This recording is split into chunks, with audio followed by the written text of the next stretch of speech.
Thank you, sir, for your kind words. Now let us proceed with the fireside chant. Good morning, everyone.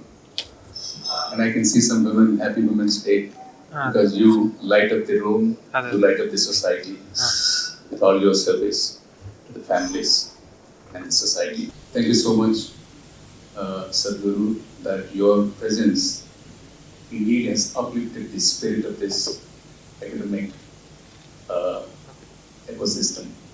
And we are so happy that you could bring and pull a lot of energy into this room.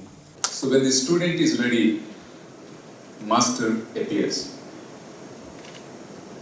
When the student is fully ready, the master has to disappear. Since the time the original master has disappeared physically, leaving the legacy and turning you into you were an enlightened student then, and then you turned into a master who truly embodies the spirit of Bhagavan Satyasai, that his ideology of service to human is everything, service to God. Here we have Sadguru Madhusudan Sai, and I am privileged to delve deep into your insightful journey and your ability to uplift millions of people in three key areas. One is education, second one is nutrition, and then the health. All three are so very important and significant pillars. And it is my privilege to get into that part. Because the spirit of the roaring lambs is always talking about how do you empower the weak, feeble, especially in the middle of the powerful environment around. And your ability to pull and uplift those who are needy is exemplary, and it is our privilege that you exist in this era where you are adding to the mission of Vikasit Bharat through Vishwaguru leadership for the entire world. Thank you, Swamiji.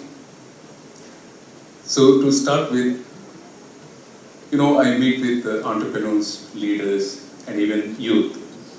And I always emphasize on one specific thing, which is holistic health care, such as physically, mentally, and spiritually. Sadhguru, your mission, your global, huge, massive mission, how do you see your mission of healthcare is going to transcend and blend with the both traditional values and the modern techniques of the medicine?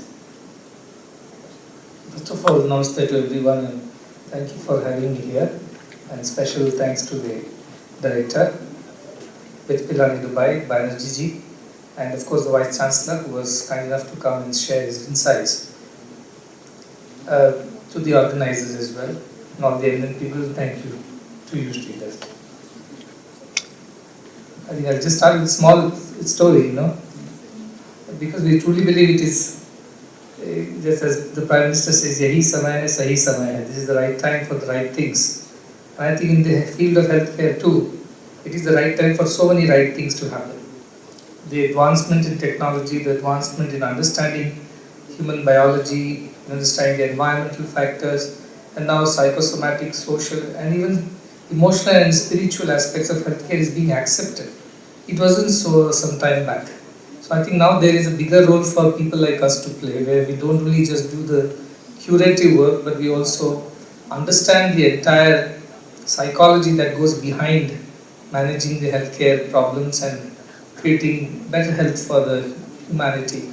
So this acceptance of alternative paths or pathways to healthcare is something that is being accepted. Now we had World Yoga Day and recently, and then now we have World Meditation Day. So you can imagine that the world, the scientific world also is waking up to these greater realities of how a human body, mind complex operates, and how health is an integrated approach and not just a one-sided approach or lopsided approach. So as an institution, we have been into curative healthcare to begin with. We have pediatric heart hospitals. We also have a medical school which teaches the NMC-driven healthcare model. But you would be surprised to, or not, you shouldn't be surprised now that so much about me, but we went to approach the National Medical Council to start an integrated healthcare medical college, which would integrate all kinds of healthcare sciences, the Ayush part of it and everything else from around the world. But there was no structure available, there was no method to do it. So we started off like this, but we have tried to integrate yoga, Ayurveda, and alternate therapies also into it, and doing a lot of scientific work, evidence-based work, so that this goes well with the scientific community. But what India can offer, not just us as a mission, but India can offer is this complete perspective, complete understanding of what healthcare is all about. It's not merely about physical well-being.